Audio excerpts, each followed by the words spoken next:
アシスタントのグミジーです。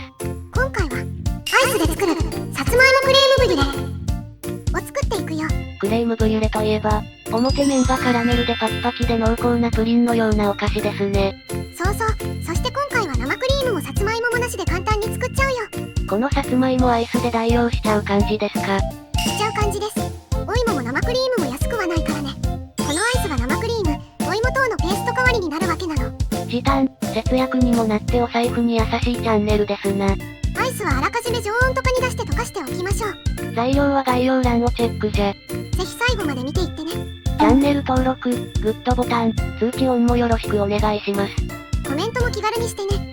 応援してもらえるとシエルちゃんが嬉しくなります。では早速作っていこう。まずは卵さんを卵黄だけにします。ほぐすよ。そしたらグラニュー糖。アイスを使うから少し控えめです。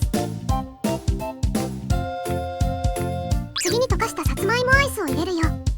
市販のアイスを使うことで、お芋やお芋のペースト、生クリームの代用になるのだ。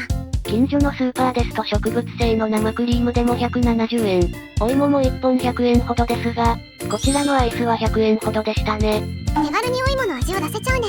お芋を裏こす手間も省けるとなると、かなりの節約と時短になりますな。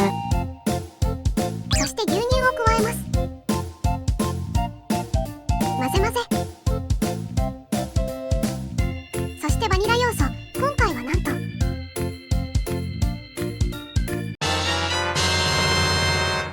それはバニラのさや。中にはたっぷりのバニラビーンズが入ってるよ。こうやってナイフで切り込みを入れて、ギコギコはしません。スー。そして開いて、ナイフで削ぎ取ってあげましょう。こんな感じ。バニラのさやなんて高価なもの一体どこから？友人から賞味期限が切れたものだけどいただきました。かなり高価なものだから、趣味でやるお菓子作りにはなかなか手が出せないものね。冷凍でもある程度保存できるものだから譲っていただきました。香り高いバニラの香りが。さすが本物ですね。基本はバニラエッセンス、オイルで作ってみましょう。生地はこれで完成。器を召喚。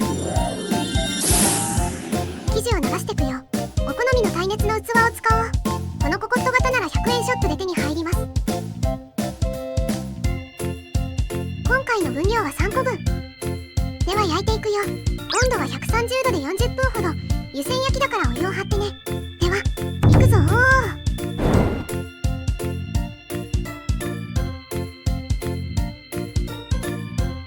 焼けた。あち、あちち。やけどには気をつけよう。揺らしてみて全体が揺れてれば中心まで熱が入ってるよ。中心だけ別で揺れてると中心まで火が届ききってないかもしれないから、もう少し入れてあげよう。生焼けが不安な方、固めの食感がお好みの方は、長めに入れてみましょう。粗熱が取れたら冷蔵庫でしっかり冷まそうね。さてさて冷めたら次は、クレームブリュレといえば、キャラメリゼ。やってくよ。お砂糖を小さじ1杯ほど。くるくるして全体に均一に砂糖を持ってきます。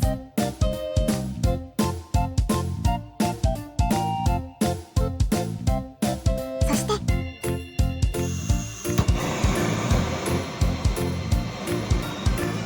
結構な音ですね。このブリュレのためにバーナーを購入しました。あっち。ネットでボンベ1本とセットで1500円くらいでした。お菓子だけでなく料理にも使えますから、お家に1本いかがでしょうか？ガスの扱いとやけどには注意だよ。今のを2回くらい繰り返そう。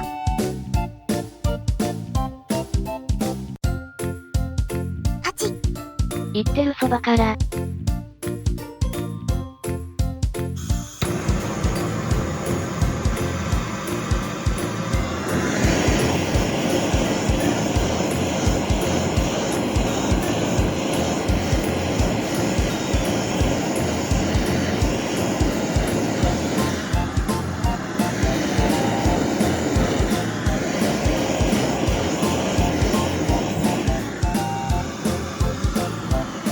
ちょっと偏っちゃったけどいい感じいい感じ。これで完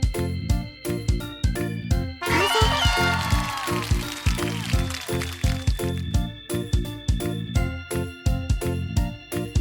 どれどれ。カチカチや。きた。それではいただきます。おいしい。さつまいもの味とバニラの香りがとろっと濃厚に口いっぱいに広がるね。パキパキのキャラメルも食感に緩急ができて食べてて楽しい。キャラメルのほろ苦さもいいアクセントなのだ。ちなみにバーナーがないときは、お砂糖小さじ2、水小さじ1でカラメルを作って、冷凍したクレームブリュレにかけてあげましょう。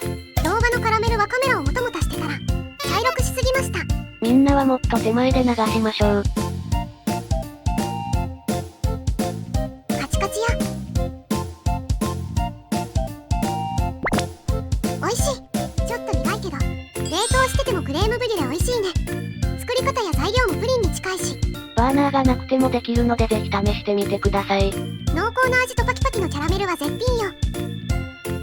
ごちそうさまでした。最後までご視聴ありがとうございました。